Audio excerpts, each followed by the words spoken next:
Under the Speaker's announced policy of January 6, 1999, and under a previous order of the House, the following members are recognized for 5 minutes each.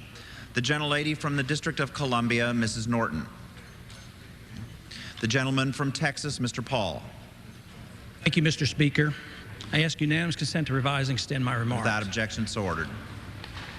Mr. Speaker, since World War II, our presidents have been sending troops overseas without congressional approval. Prior to World War II, it was traditional and constitutional that all presidents came to the Congress for authority to send troops.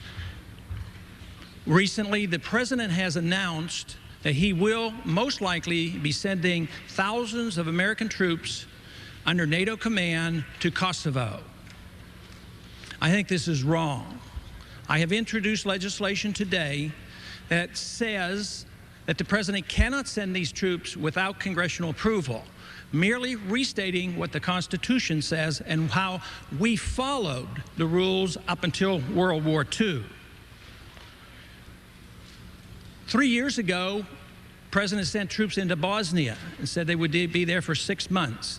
They've been there now 3 years. We've spent over $20 billion. Nobody even asked, hardly at all, anymore when these troops will be coming home. We've been bombing and interfering with the security of Iraq for now over 8 years, and that continues. And we do not give congressional approval to these acts.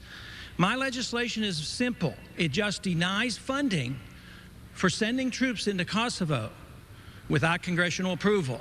This is not complicated. It's very precise and very clear, and very important that we as a Congress restate our constitutional obligation to supervise sending of troops around the world.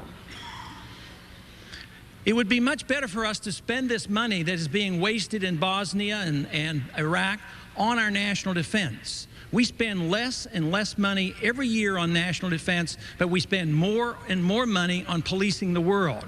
I think that policy ought to change, and it's the responsibility of the Congress, the body that has control of the purse strings, to do something about this. If the president is permitted to do this, he does it not because he has constitutional authority, but because the Congress has reneged on their responsibility to supervise the spending.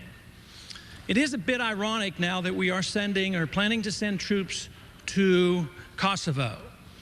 We have all read about and heard the horrible stories about the Serbian leader, Slobodan Milosevic.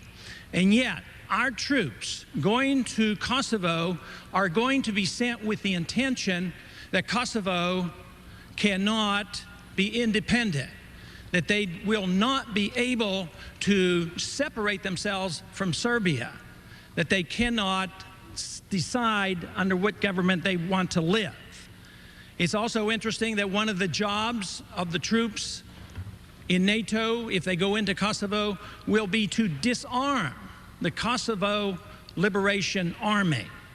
That is hardly good sense. First, it isn't good sense for us to give the permission or renege on our responsibility, but it doesn't make good sense to get involved in a war that's been going on for many years, but it certainly doesn't make good sense for us to go in for the sole purpose of supporting Milosevic.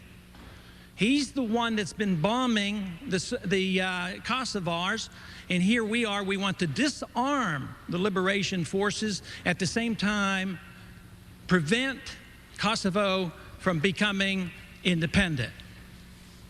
The issue here is money, but it's also, there is also a bigger issue, and that is the responsibility that we have to decide when troops should be sent. Once troops are sent into a foreign country, it is very difficult for us to bring our troops home. Troops in Kosovo will not serve the interests of the United States. They will not help our national security. It will drain funds that should be spent on national defense. At the same time, it will jeopardize our national security by endangering our troops and raising the possibility of us becoming involved in a war spreading through the Balkans.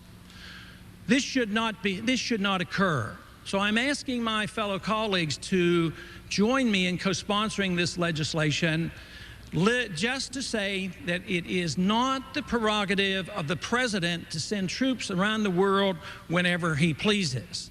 That is the prerogative of the Congress. I do know that it has not been stated this clearly in the last 40 years, but it's about time we did. And besides, one thing more, the president has admitted, at least it's been in print, that he is likely to place these troops under a foreign commander, under a British general. We don't need this. We need to restrain the president's ability to send troops. Thank you. Gentleman's time has expired.